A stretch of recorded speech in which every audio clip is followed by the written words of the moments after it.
Potential ટ્રાન્સફોર્મરના VV એટલે કે ઓપન ડેલ્ટા કનેક્શન એટલે કે જોડાણને સમજાવો. તો કે આ પ્રકારના જોડાણ અથવા તો કનેક્શનમાં ઉપયોગ માપન હેતુ માટે એટલે કે મેઝરમેન્ટ માટે ઉપયોગમાં લેવાતા પોટેન્શિયલ ટ્રાન્સફોર્મર્સ માટે થાય છે, પરંતુ પ્રોટેક્શન માટે એનો ઉપયોગ એટલા બધા વ્યવસ્થિત અથવા તો બહુ પ્રચલિત નથી, પરંતુ એ કરી શકાય એમ છે.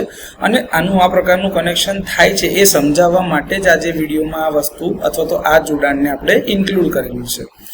તો આની અંદરમાં બે સિંગલ ફેઝ પોટેન્શિયલ ટ્રાન્સફોર્મરને 3 ફેઝ સિસ્ટમની લાઇન સાથે જોડાયેલા રાખીએ છીએ. પ્રાઇમરી અને સેકન્ડરી વાઇન્ડિંગ બંનેને વીવી એટલે કે ઓપન ડેલ્ટા કનેક્શનમાં જોડવામાં આવે છે. ત્રીજી પોટેન્શિયલ ટ્રાન્સફોર્મરની જે કોઇલ હોય છે એને સામાન્ય રીતે જે ક્લોઝ ડેલ્ટામાંથી એની જગ્યાએ હવે એને ઓપન ડેલ્ટા કરવામાં છે, એટલે કે ત્યાં આગળ કોઈ પણ પ્રકારની વાઇન્ડિંગ જોડવામાં આવતી નથી, એટલે કે એને અવગણી નાખીએ છીએ. કેમ કે આપણે એની જરૂરિયાત ઊભી કરી નથી, કેમ કે આ ઓપન ડેલ્ટા વીવી કનેક્શન એટલે અહીંયા વાઇન્ડિંગ ને અહીંયા વાઇન્ડિંગ કરી પણ અહીંયા કોઈ વાઇન્ડિંગ નહીં, એ પ્રકારની આ જોડાણ છે. આ જોડાણની મદદ અથવા તો આ ગોઠવણીમાં પણ આપણે માપન અને પ્રોટેક્શન માટે જરૂરી લાઇન ટુ લાઇન વોલ્ટેજની ગણતરી કરી શકીએ એમ છે. તો પહેલા કનેક્શન જોઈ લઈએ આકૃતિમાં કેવી રીતે બતાવેલું છે. તો જો આ તમારી 3 ફેઝની લાઇન છે, આર, વાય અને બી ફેઝ જઈ રહ્યા છે. આ તમારી એક વાઇન્ડિંગ જે છે એ જોડાયેલી છે. જો અહીંયા આગળથી તમને દેખાય છે આ એક ફેઝ વચ્ચે એક વાઇન્ડિંગ છે, આ બીજા એક ફેઝ વચ્ચેની આ વાઇન્ડિંગ છે. તો આ જે વાઇન્ડિંગ જે છે વચ્ચેનો આ પોર્શન કાં તો આ જે બી અને સી વચ્ચેની જે લાઇન એ તમારી ઓપન છે. ત્યાં આગળ કોઈ પણ પ્રકારનું કનેક્શન આપણે રાખ્યું નથી.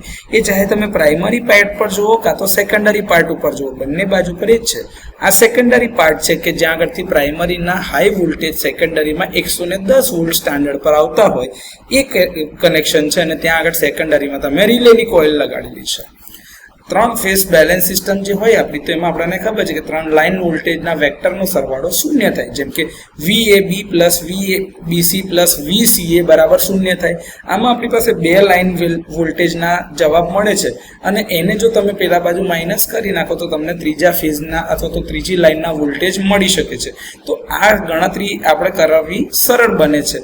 તો કોઈ પણ 2 કનેક્શનથી અથવા તો કોઈ પણ 2 લાઇન વોલ્ટેજની મદદથી ત્રીજા લાઇન વોલ્ટેજ આ રીતે વેક્ટર સંબંધની મદદ અથવા તો વેક્ટર રિલેશનની મદદથી શોધી શકાય છે. હવે ફક્ત જ્યારે 2 પોટેન્શિયલ ટ્રાન્સફોર્મર જ આપણી પાસે ઉપલબ્ધ હોય તે વખતે તેનો ઉપયોગ જ્યારે થતો હોય તો એનાથી ફાયદો એ છે કે તમારે ખર્ચો જે છે એ ઘટી જશે, અને એના માટે જે જગ્યા રોકાતી હતી એ જગ્યા પણ બચી જશે. એટલે કે કોમ્પેક્ટ સબસ્ટેશન ડિઝાઇન કરવું હશે ત્યારે આ એક મુદ્દો ધ્યાન પર લેવામાં આવે છે. જ્યારે અર્થ ફોલ્ટ થાય છે ત્યારે ઝીરો સિક્વન્સના કમ્પોનન્ટ માટેનો અહીંયા આગળ કોઈ પણ પ્રકારનો માર્ગ દેખાતો નથી, એટલે કે કોઈ પણ રીતે પસાર થઈ શકતો નથી, અને સેકન્ડરી પર એ ફિટ થઈ શકતું નથી. ખાસ કરીને અનબેલેન્સ લોડ અથવા તો અનબેલેન્સ ફોલ્ટ અથવા તો અસિમેટ્રિકલ ફોલ્ટના કિસ્સામાં ક્લોઝ ડેલ્ટા કનેક્શન જેટલું આ સચોટ કનેક્શન નથી. દરેક પીટી પરના બર્ડનની જો વાત કરવામાં આવે તો જે ક્લોઝ ડેલ્ટામાં બનતું હતું 3 જણ પર વેચાતું હતું એની જગ્યાએ હવે આ 2 જણ પર જ વેચાય છે. તો એનું જે બર્ડન હશે એ આની સાપેક્ષમાં વધારે છે, એટલે કે ક્લોઝ ડેલ્ટાની સાપેક્ષે ઓપન ડેલ્ટા કનેક્શનના બર્ડનમાં વધારો થાય છે. એક જ પોટેન્શિયલ ટ્રાન્સફોર્મરની જો એરર આવે તો એ બીજા 3 ફેઝની અંદરમાં રિપ્રેઝન્ટ કરશે.